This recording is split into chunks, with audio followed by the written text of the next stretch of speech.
Bonjour, bienvenue sur l'Assis TV. Nous sommes ici en direct de la Cité internationale de Rabat à l'occasion de la 8e édition du sommet des étudiants et de la jeunesse africaine. Pas moins de 52 nationalités représentées ici.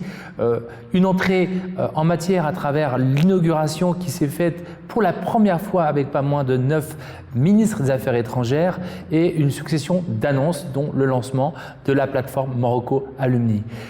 Le sommet rassemble des intervenants venus des 4 coins du continent et sur des sujets qui vont traiter de la thématique du futur du travail, défis et challenges. Mais pas seulement, la femme est aussi au cœur des préoccupations et nous avons le plaisir de recevoir sur ce plateau la présidente de l'ESPOD, Madame Sabah Chreibi, qui nous fait l'honneur de sa participation à ce sommet. Merci. Merci pour l'invitation. Un sommet qui marque une étape aussi dans mon regard qui n'est plus très jeune, mais qui reste quand même bienveillant vers la jeunesse.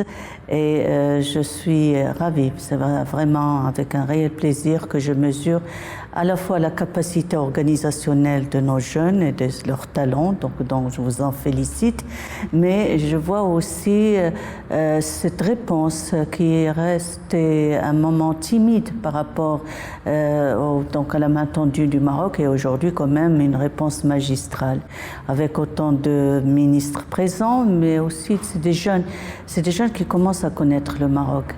Et comme j'aime à le dire aujourd'hui, c'est l'Afrique dans sa marocanité, le Maroc dans son africanité, un retour qui nous amène à réfléchir sur comment composer ensemble. Et ensemble, c'est hommes et femmes.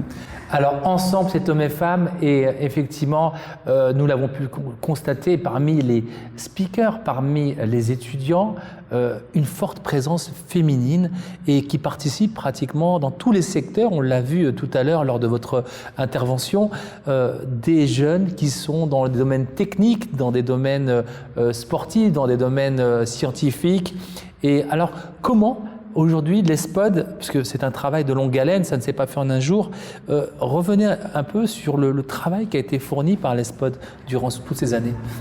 Créé il y a une trentaine d'années, au départ, c'était une réflexion sur les droits des femmes. C'était un moment d'effervescence au Maroc, les années 80, après le deuxième choc pétrolier. Ce n'était plus les droits qu'on voulait défendre dans les différentes décennies dédiées à la femme, soit à Mexico par exemple ou autre, mais c'était de voir donc quelle était la dimension de ces droits. Parce que la condition juridique, c'est bien, mais cela ne suffisait plus pour nous. Il fallait investir aussi dans les droits économiques, sociaux et culturels. Et là où la femme a toujours été présente, sauf que son rôle était méconnu ou ignoré ou tout simplement discriminé. Parce qu'on l'utilisait, mais on ne lui reconnaissait rien. Et donc, ça a été un moment d'une sorte pas de rébellion, pas de révolte, mais d'une prise d'un éveil des consciences.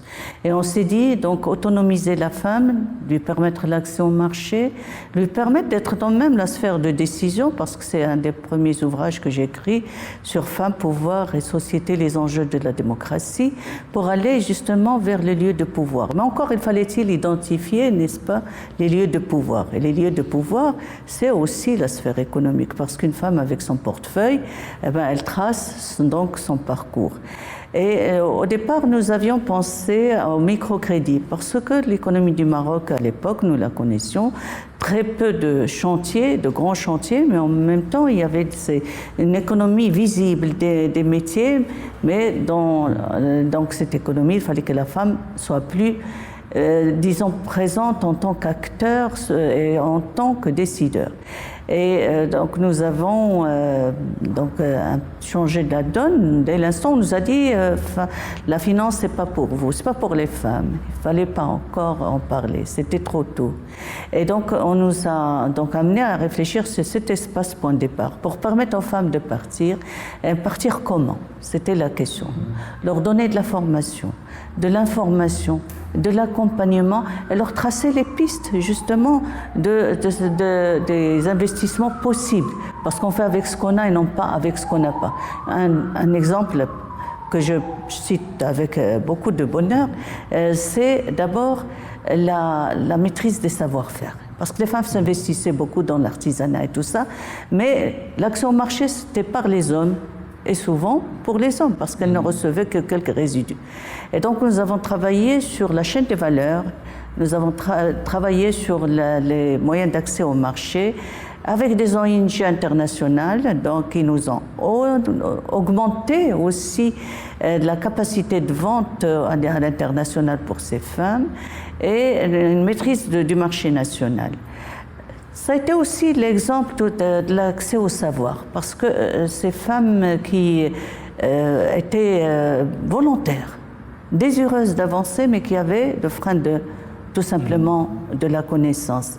Et c'est là où nous avions vraiment lancé l'alphabétisation fonctionnelle. Ça a été une première au Maroc, comme l'association a été la première en Afrique, dans les pays arabes, dans le monde arabe, et au Maroc par conséquent. Alors, par rapport à tout ce travail en amont fait, en termes de nombre, ça représentait, on parle de combien de femmes touchées est-ce que, sur la vie active par rapport au début et par rapport à aujourd'hui?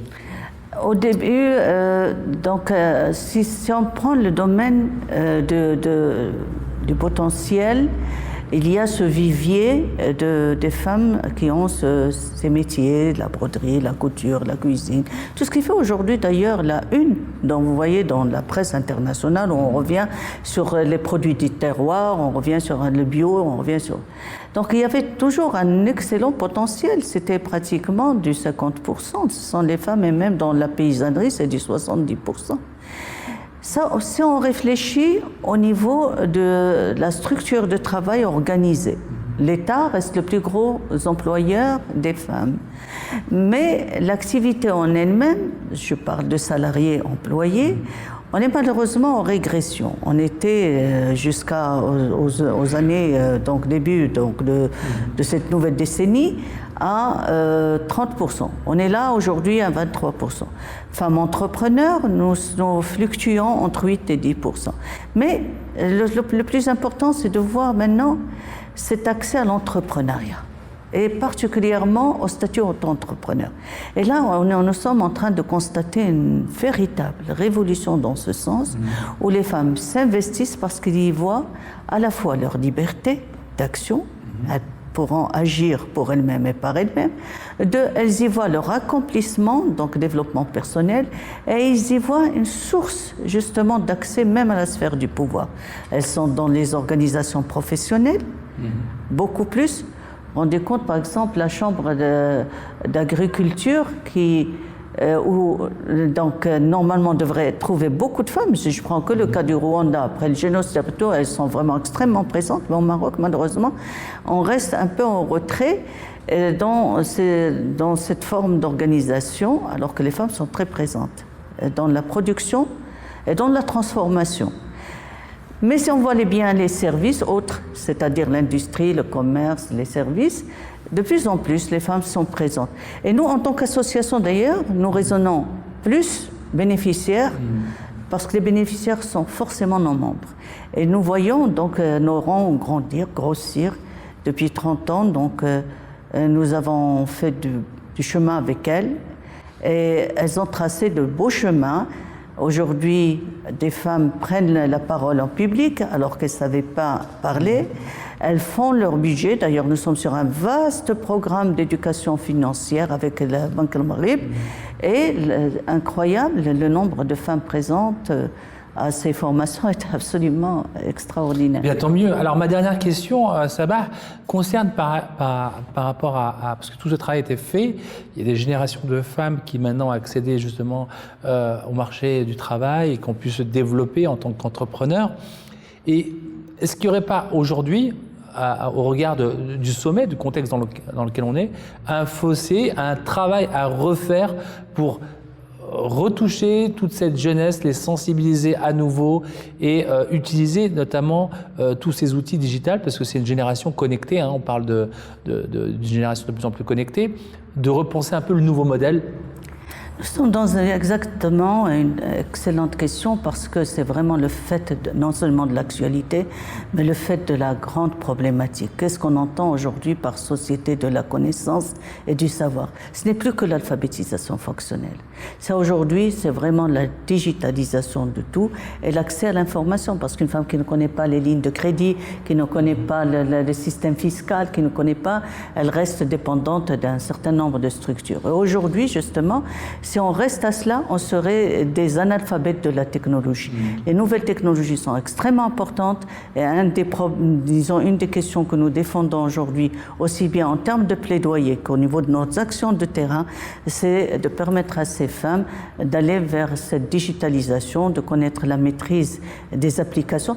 Je cite l'exemple du Rwanda encore parce que c'est un pays qui fait des bons exceptionnels et j'ai eu à travailler dans le cadre d'un benchmark sur la paysannerie du Rwanda. Et vous vous rendez compte qu'aujourd'hui, les femmes, avec leur smartphone, elles sont connectées à la bourse, elles connaissent les prix des matières premières et leurs fluctuations, elles sont connectées à la météo, elles savent si aujourd'hui donc il y aura de la pluie ou il n'y aura pas, et elles sont aussi incroyablement connectées même à leurs majalis, leurs conseils, qui se discutent. Donc elles y sont, mais en même temps elles sont connectées, où se discutent leur vie au quotidien. Et c'est pour cela je lance un appel. Et je pense qu'il sera écouté, je l'espère du moins. C'est que les communes marocaines puissent se rétablir elles-mêmes dans leurs fonctions essentielles, à savoir l'animation économique. C'est pas seulement gérer les naissances et les décès, c'est aussi vraiment gérer les écoles et donc les lieux du savoir, gérer justement les marchés et donc aller vers ces femmes pour qu'elles puissent, parce que notre société ne peut pas être unijambe, elle ne peut pas fonctionner qu'avec des hommes, d'autant plus que les femmes aujourd'hui justement peuvent contribuer à un développement soutenable, un développement sans faille. Quand je parle de l'Afrique, je le dis, sans frontières, sans aucune forme d'agression, donc conflit, guerre, mais seulement pour la paix. Et quand on me dit personnellement, l'argent c'est le nerf de la guerre, je dis aujourd'hui, transformons la donne et disons, l'argent est le nerf de la paix. L'argent est le nerf de la paix, et sur cette phrase que nous allons terminer de Sabah Chrebi, présidente de ESPOD. Merci de votre contribution à ce sommet de la jeunesse africaine. Et puis, profitez pleinement de cette rencontre avec cette jeunesse inspirante venue de tout le continent. Elle nous rajeunit. Merci de m'y avoir invité. Merci beaucoup. Au revoir.